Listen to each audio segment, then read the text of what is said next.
Good morning, students. Today we are going to cover session 4 of Unit 2, Part B. That is create and use macro in spreadsheet. इस chapter के अंदर हम लोग cover करेंगे कि हम मैक्रोज को कैसे क्रिएट कर सकते हैं और उन मैक्रोज को हम अपनी स्प्रेडशीट के अंदर कैसे यूज कर सकते हैं। स्प्रेडशीट क्या है? It is a package of open office suit. Now let's go through the definition of macro. A macro is a saved sequence of commands or keystrokes that are stored for later use. Means ये macro collection है. किसका collection है? कुछ set of commands का, या हम कह सकते हैं keystrokes का, जिसको हम लोग सेव कर सकते हैं and we can run later on when we require. क्योंकि फॉर एग्जाम्पल कई बार ऐसा होता है कि हमें सेम सेट ऑफ कमांड्स बार बार सेम उसी सीक्वेंस में रिपीट करनी होती हैं. It takes consumes a lot of time and it is really very boring. और जब हम काम बार बार करते हैं तो एरर्स होने की भी पॉसिबिलिटीज बढ़ जाती हैं. तो with the help of a macro feature of spreadsheet हम सेव कर सकते हैं सीक्वेंस ऑफ कमांड्स को, उसको एक नाम दे सकते हैं और उसको later on we can run wherever we required. Example they are giving. An example of a simple macro is the one that types your address. Means let's take the help of copy pen to explain it. जैसे हमारे spreadsheet के अंदर inbuilt function होते हैं. For example equal to sum 2,3. What is going to be the answer? Naturally 5 it is going to give automatically. In the same way spreadsheet के अंदर हम functions create कर सकते हैं. कैसे? First of all keyword function हमने लिखना ही लिखना है. हम कोई भी नाम दे सकते हैं अपने फंक्शन के मुताबिक. Then we are going to go for the parenthesis open and close. अब इसके अंदर हम कमांड्स लिखेंगे जो हम एग्जीक्यूट करना चाहते हैं. I will write the name of the function और उसके आगे मैंने डेटा लिख लिया जो भी मुझे लिखना है. फॉर एग्जाम्पल जेपीएस अकेडमी असन near Singh restaurant Karnal road असन. हो सकता है कि मेरे को ये एड्रेस बार बार लिखना पड़ता है. जैसे फॉर एग्जाम्पल एसओएफ एग्जाम में we have to write the name and address of our school again and again. So what can we do? We can create a function of it with the name address. और उसको end कैसे करेंगे? With the help of keyword end function. और जहां जहां मेरे को इसको रन करना पड़ेगा अपनी स्प्रेडशीट के अंदर, मुझे केवल क्या लिखना पड़ेगा? Equal name of the function and brackets open and close and then I am going to press the enter key. As soon as I am going to press the enter key automatically the address of the academy appears over there. और जितनी मर्जी जितनी बार मेरे को ये print करवाना हो address, मेरे को सिंपली क्या लिखना पड़ेगा? Wherever I want to write equal to address. Suppose C2 में मुझे करना है तो मैं यहां पे भी लिख दूंगी is equal to address and then angle bracket close and then enter. तो मुझे कहा C2 में सेम ये वाला एड्रेस मिल जाएगा. तो see how easy it has become. तो हाँ, मैक्रो इन बिल्ड अपने अंदर फंक्शन भी क्रिएट कर सकते हैं. और जब हम रिकॉर्डिंग करते हैं मैक्रोज में कमांड्स को, तो ऑटोमेटिकली उसके लिए वो कोडिंग करता रहता है. हमें तो सिर्फ देना बताना है कि हमने कौन कौन सी कमांड्स को रिकॉर्ड करना है. It is doing on its own. लेकिन इसके अंदर ये फीचर है कि हम अपना फंक्शन भी क्रिएट कर सकते हैं जो वो यहाँ पे इस लाइन को एक्सप्लेन कर रहे हैं. N example of a simple macro is the one that types your address. The open office org, this is a suit ना. इसमें मैक्रो लैंग्वेज है जो कहते हैं बहुत ही फ्लेक्सिबल है. ऑटोमेशन हो सकता है इसमें, है ना. ऑटोमेशन तो हो ही रहा है, अपने आप सीक्वेंस ऑफ कमांड्स रन कर देती हैं. जैसे ही मैं सीक्वेंस ऑफ कमांड को स्टोर करूंगी with the name and whenever I am going to run it, it is going to execute the same set of commands. And it is very simple and it makes the complex task also very simple. Macros are especially useful to repeat a task the same way over and over again. इससे हमारा time बचेगा, errors भी कम होंगी. We can say these are the advantages of macro. अब ये है कि सेट ऑफ कमांड्स को हम रिकॉर्ड कैसे करेंगे, how to go for the recording. तो that is done with the help of the macro recorder. Now how to go for it? Let's study. This session provide a basic for understanding the general macro capability. Capability क्या कि recording करने की sequence of commands को in the form of macro with the help of a macro recorder. उसके steps क्या हैं? सबसे पहले जहां पे आपने इसको मैक्रो को रिकॉर्डिंग करनी है, मैक्रो बनाना है, हम वो स्प्रेडशीट को खोल लेंगे. फॉर एग्जाम्पल फिगर 2.37 आप ले लीजिए. इसमें हम एंटर करेंगे नंबर्स जो हमें चाहिए स्प्रेडशीट के अंदर.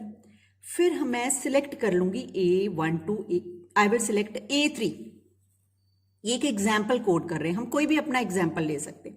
इसको इन्होंने कॉपी कर लिया. तो जब हम किसी चीज को कॉपी करते हैं तो वो कहाँ चली जाती है? It goes to clipboard for a temporary purpose या फॉर टेम्पररी पीरियड. और अब मैं इसको कॉपी करूंगी, जो 3 रख रहा है, copy the value to the clipboard.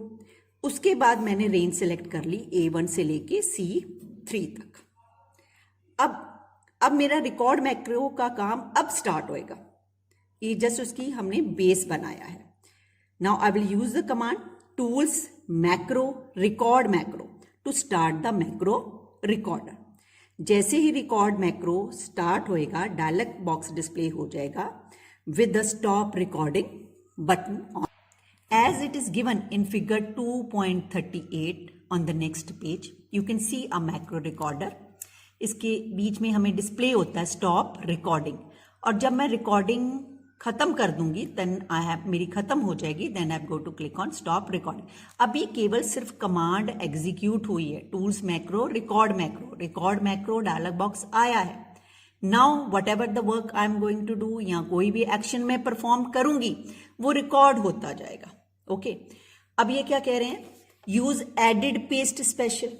Mean जो हमने कॉपी किया था 3 को, जो सेल A3 में था वो क्लिपबोर्ड में जा चुका था, अब मैं उसको पेस्ट करना चाहती हूँ. अगर मैं सिंपल पेस्ट करूं तो उसकी सेम डिक्टो कॉपी जहां मेरा कर्सर होगा, सपोज ओवर हेयर, तो यहाँ पे 3 आ जाएगा.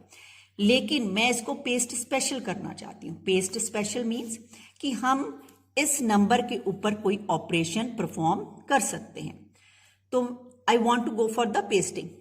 तो मैंने क्या किया? I have clicked on added paste special. जैसे मैं इस पे क्लिक करूंगी, paste special dialog box is going to open which is given in figure 2.39. And over there I am going to click on multiply operation. Set the operation to multiply and then click on OK. As soon as I click on the OK, the cells are now multiplied by the 3. You can see over here. That is figure 2.40. Correlate the figure 2.38 and figure 2.40. अब ये सारे के सारे number figure 2.38 वाले 3 से multiply हो चुके हैं. 3 1 जा 3, 3 2 जा 6, 3 3 जा 9. You can see in figure 2.40. तो इसने मल्टीप्लाई करके मुझे रिजल्ट दे दिया. ये मेरी सारी कमांड्स रिकॉर्ड हो रही हैं. अब मैं ये काम कर चुकी हूँ, और जब मैं नेक्स्ट टाइम अपना ये अप्लाई करना चाहती हूँ तो मैं को सिर्फ जो मैक्रो का नाम दूंगी उसको मैं रन कर लूंगी. लेकिन now my all the sequence of command which I want to operate are finished. So I am going to click on stop recording, जो हमारे स्टॉप रिकॉर्डिंग मैक्रो रिकॉर्डर पे आया था. To stop the macro recorder, the open office org basic macro dialog opens up now. Which one? That is given on figure 2.41 on page number 97.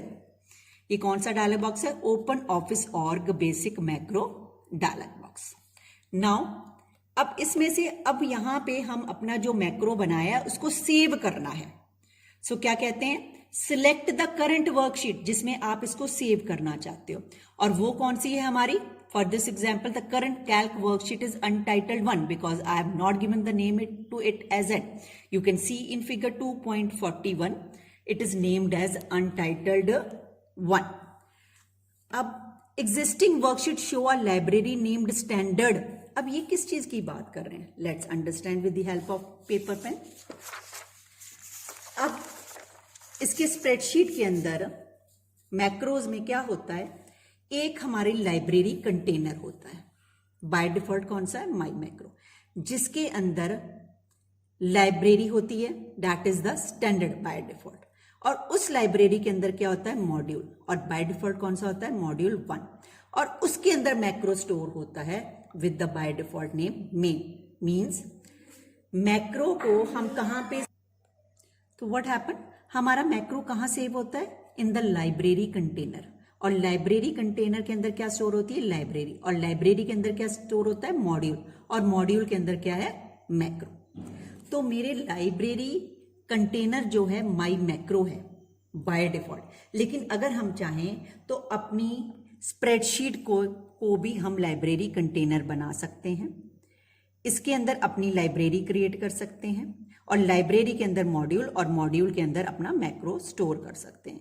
लेकिन by default क्या है, माई macro है, इसके अंदर by default standard library already होएगी, उसके अंदर माई module 1 हम उसके अंदर भी स्टोर कर सकते हैं इफ आई विश। तो इट डिपेंड्स ऑन यू कि आप अपनी लाइब्रेरी क्रिएट करना चाहते हो या डिफॉल्ट वाली पे क्रिएट करना चाहते हो। Now what they are saying, for this example the current calc worksheet is untitled 1, existing worksheet shows the library named standard, this library is not created, लेकिन यहां पे ये विजिबल नहीं होएगी अनटाइटल्ड 1 में। क्यों, क्योंकि इसका हमारी वर्कशीट का नाम सेव्ड नहीं हुआ अभी तक, और जैसे ही मैं सेव करूंगी तो स्टैंडर्ड लाइब्रेरी ऑटोमेटिकली वहां पर आ जाएगी। This library is not created until the worksheet is saved और द लाइब्रेरी इज नीडेड, या हम अनटाइटल्ड 1 के अंदर अपनी खुद की लाइब्रेरी क्रिएट करना चाहते हैं तो हम न्यू लाइब्रेरी पे क्लिक करके हम लाइब्रेरी क्रिएट कर सकते हैं, उसके अंदर मॉड्यूल, और मॉड्यूल के अंदर we can create our own macro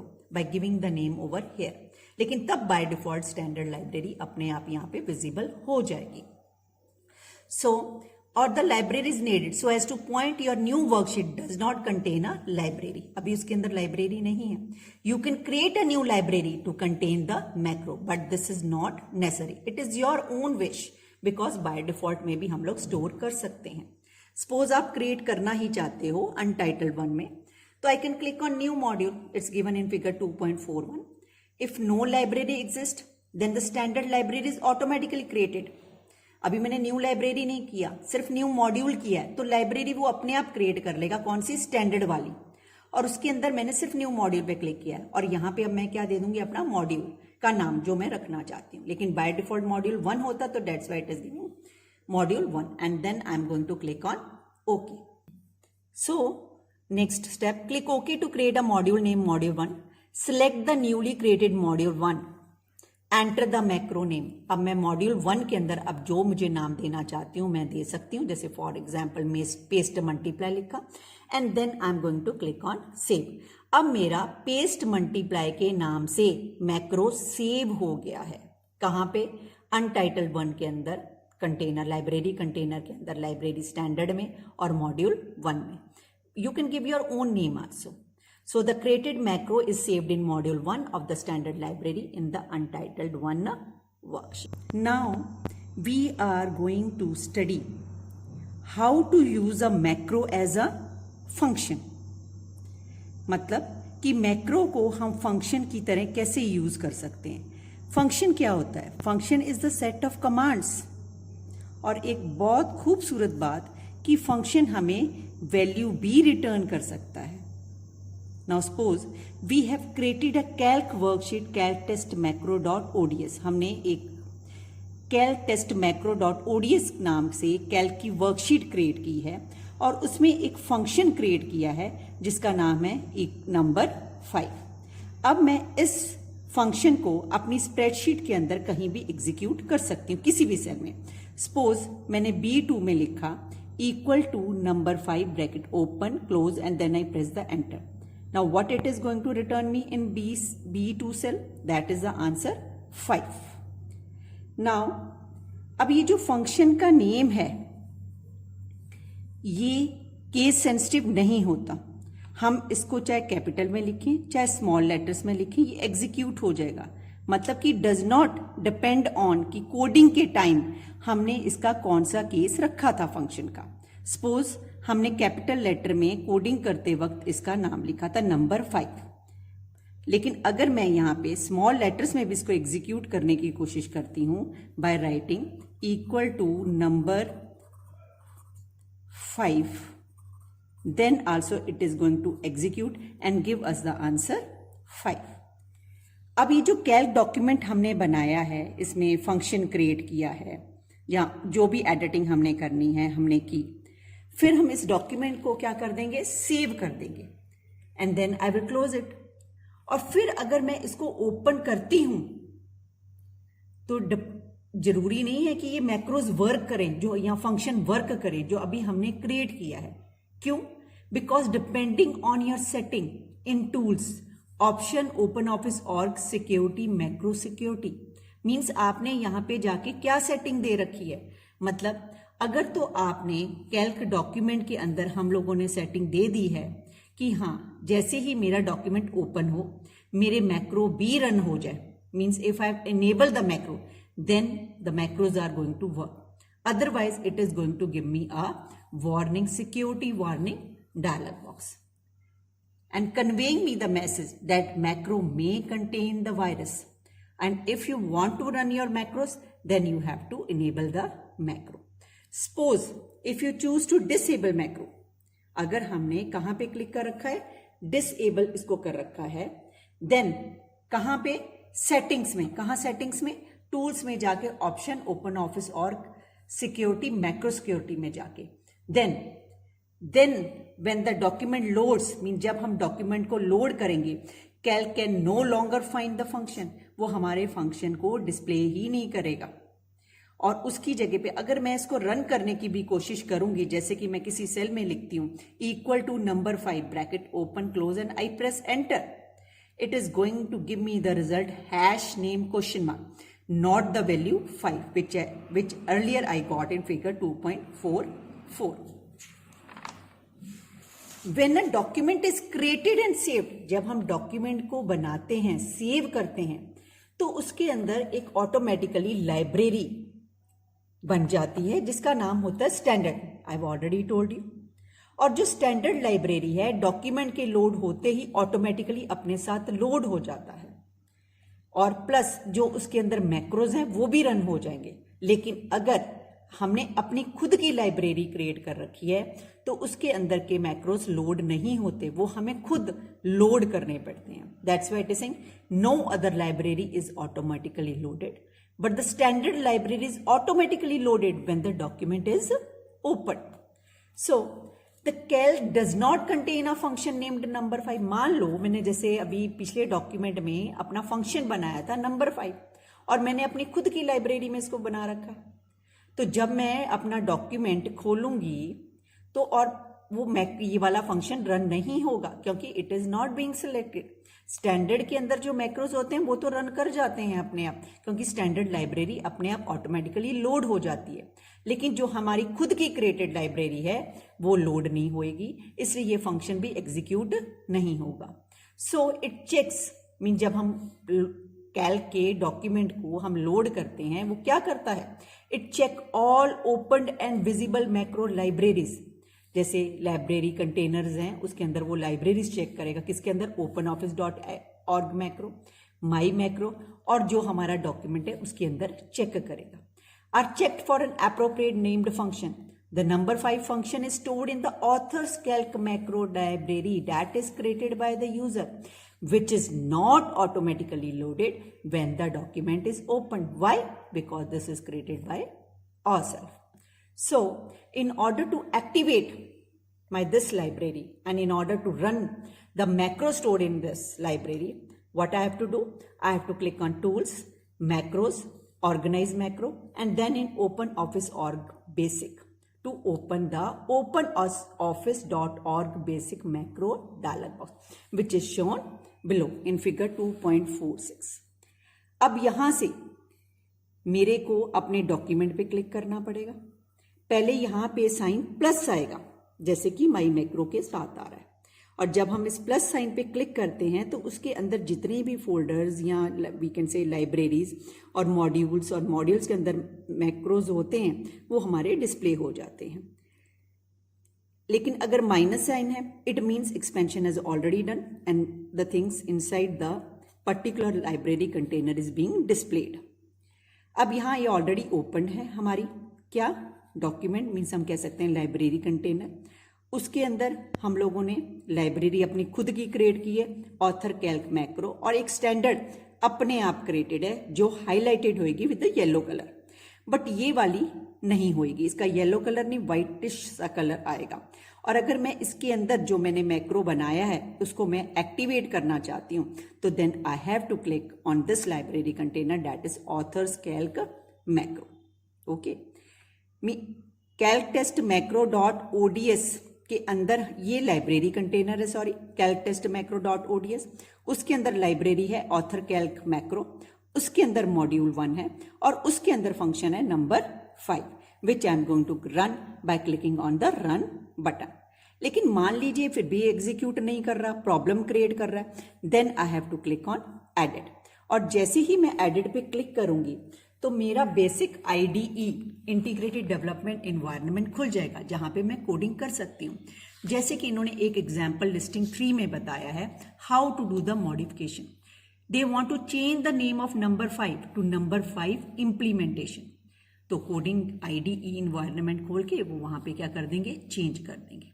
okay, and then we are the function is being change और वो रन करेगा अब न्यू कमांड्स के साथ या with the changed name. The next topic is passing the arguments to a macro. हम macro के अंदर मीन जो हम एज अ फंक्शन क्रिएट करते हैं हम उसके अंदर आर्ग्यूमेंट्स भी पास कर सकते हैं। कैसे? Let's take the help of paper pen. Suppose I have created a function add. ये मेरा खुद का फंक्शन है जिसके अंदर आर्ग्यूमेंट है x semicolon that is y। अब इस फंक्शन के अंदर मैं 2 नंबर को ऐड कर रही हूं, मतलब ये फंक्शन है 2 नंबर्स को ऐड करने के लिए और ये ऐड फंक्शन मेरा खुद का क्रिएटेड है। मैं कोई भी नाम दे सकती हूँ according to what the statements I am going to execute.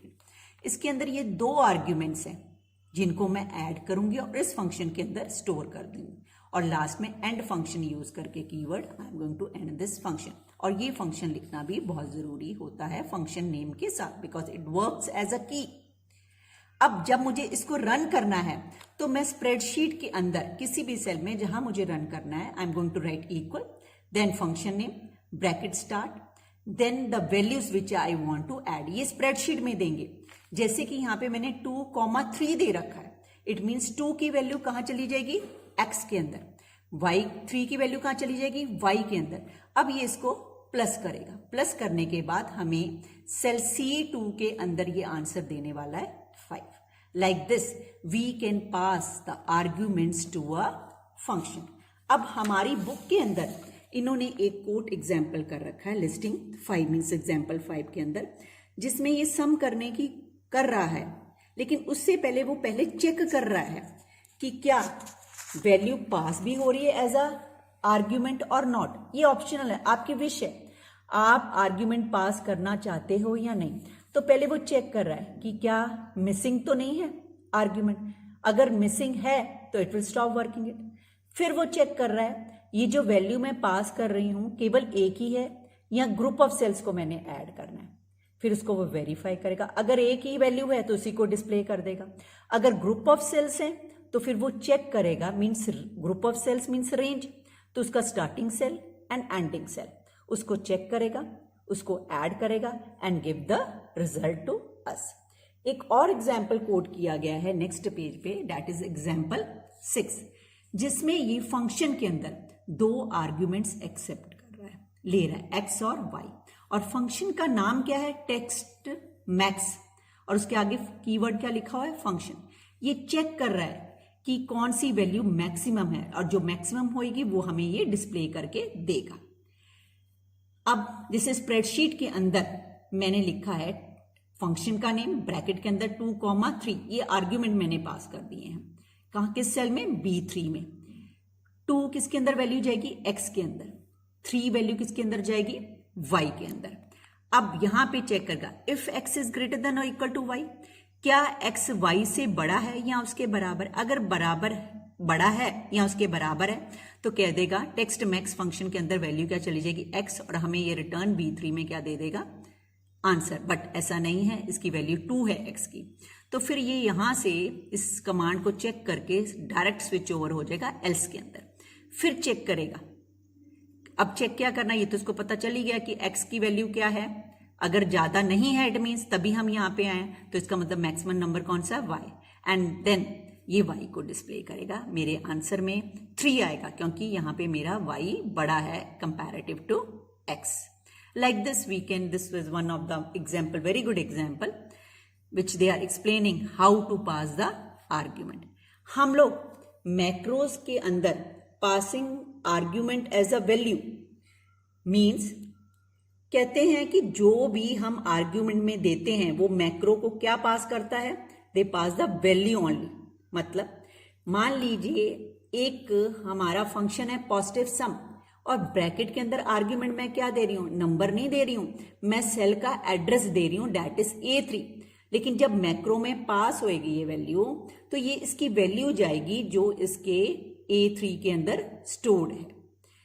That's why they are saying argument pass to a macro from calc are always values. Okay, now फिर अब हमें मालूम है कि कुछ बिल्ट इन फंक्शंस होते हैं जैसे कि सम, हम लोगों ने एक्सेल में ट्राई भी किया है। अगर मैं लिखती हूं इक्वल टू सम 2 सेमीकोलन 3 तो what the result they are going to give, it is going to give me 5। कहीं मैंने प्लस लिखा है, नहीं लिखा, लेकिन फिर भी मुझे आंसर क्या दे रहा है, it is giving me 5 because this is an inbuilt function. अब मैं चाहे कितने भी फंक्शन क्रिएट कर रही हूं किसके अंदर, कैल्क के अंदर, लेकिन वो इनबिल्ड नहीं होते, मीन्स फंक्शन लिस्ट में मुझे डिस्प्ले नहीं होंगे जैसे कि सम, मैक्स और मिन होते हैं। लेकिन अगर मैं चाहती हूं तो इट इज पॉसिबल, नॉर्मली नहीं होंगे, तो it is possible to write function that behave as a regular function. बस what we have to do, we have to write and add in, then it is going to appear in the function list जैसे sum, max और मिन display होते हैं हमारे। अब next topic is accessing cell directly.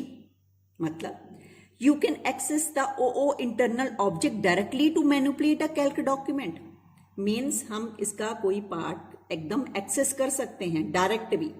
मतलब for example the macro, यहाँ कोई वैल्यू है, मैंने क्या डाल दी, आई कैन एक्सेस कि मेरे एक फंक्शन मैंने क्रिएट किया, उसमें मैंने कहा कि मेरी ये रो और कॉलम है, इसके अंदर वैल्यू क्या है, तो इट विल शो मी। जैसे इसने कह रखा है, यहाँ पे एक फंक्शन क्रिएट कर रखा है कॉम्पोनेंट डॉट गेट शीट, है ना।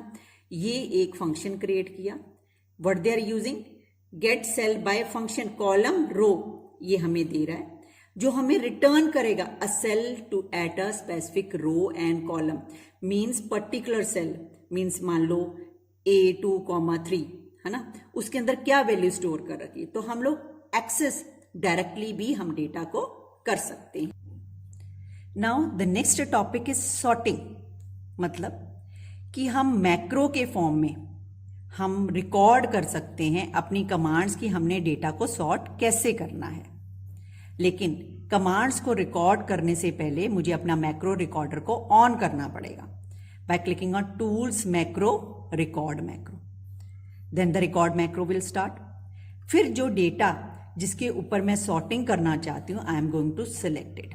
सिलेक्शन करने के बाद I am going to click on the data sort command. फिर क्या खुल के आ जाता है, sort dialog box get open या अपीयर्स।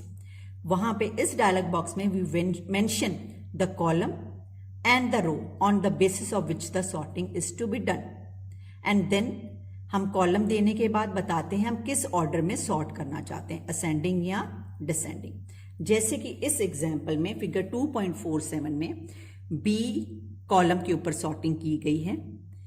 अब जब हम सॉर्टिंग कर लेंगे, करने के बाद जब हमने बता दिया किस कॉलम के ऊपर करना है, किस ऑर्डर में करना है, और मैंने dialog box, sorting dialog box के अंदर मैंने ओके पे क्लिक किया, तो as soon as I click on okay I am going to get this result. Now the sorting is being done और हमारी रिकॉर्डिंग भी रिकॉर्डर में हो रही है। जब रिकॉर्डिंग मैं कर चुकी होंगी तब मैं स्टॉप रिकॉर्डर पे किस पे क्लिक कर दूंगी, स्टॉप रिकॉर्डर बटन के अंदर मैंने स्टॉप रिकॉर्डिंग के ऊपर क्लिक करना है, and I will save it with a particular name. It means my sorting has been recorded as a macro, और उसको मैं कोई नाम दे दूंगी।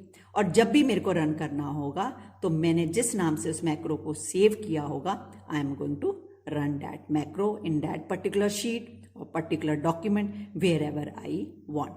Thanks a lot.